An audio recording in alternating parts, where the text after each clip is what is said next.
Good afternoon, Mr. Vonnegut. Thanks so much for agreeing to do an interview. I know you're a busy guy.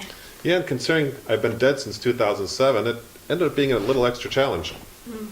So I understand that you went through quite a few experiences before you decided to be a full-time writer, right? Yes, I did. I always knew I wanted to write, but like my mother, writing was a kind of a side job until I came back from the war. What was your father's reaction to you joining the high school newspaper? Was he annoyed that you were investing your time in a creative outlet? He wasn't annoyed per se, but he always shared his opinions about the arts with me. He knew that there were more noble pursuits I could follow, but when I was failing chemistry in college, he probably had an idea what was coming. And what was coming? He knew I would always go back to writing. I always respected my dad and wanted to make him proud of me. And that was one of the main reasons I went into chemistry initially. My dad was always disappointed that the sciences didn't work for me like they did for my brother, but he was happy that I was able to make a living for me and my family. How do you think not having a formal English education impacted your writing? If you would have been an English major instead of chemistry and anthropology, what would you have missed and what would you have gained?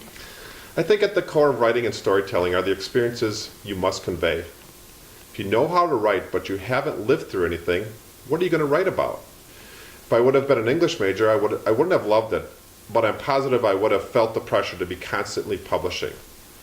I would have treated writing like a job instead of a journey of self-growth, which is what writing is at its base level. I would push myself harder to write more, but I would be making lower quality pieces that I wouldn't be as proud of.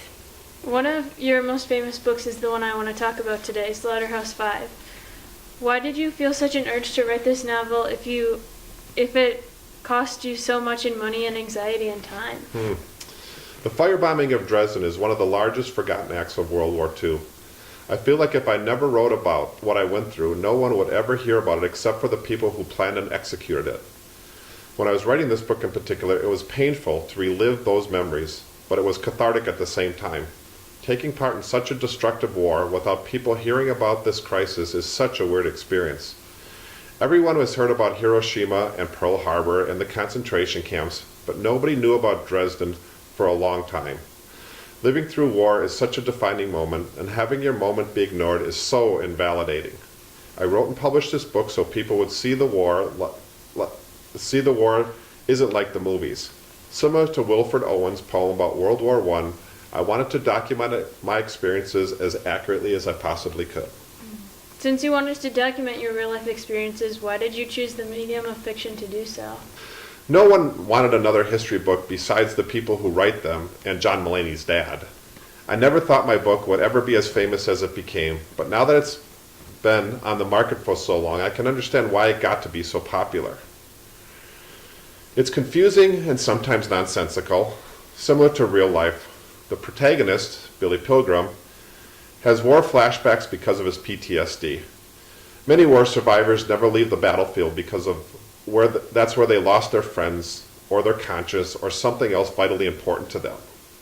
I could have written the facts about PTSD, but in the 60s, when the book came out, there was very little known about this condition. Although Billy goes through the hospital for mental illness, he still uses science fiction to cope, which is another form of fiction, another form to pretend. People use fiction to escape, but we ultimately need fiction to understand what it's like to be human.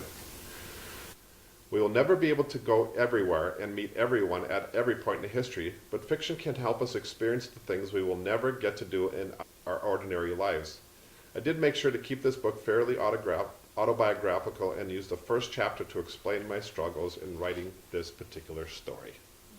Well, I think that about covers it. Do you want to get out of here and get some scotch and water?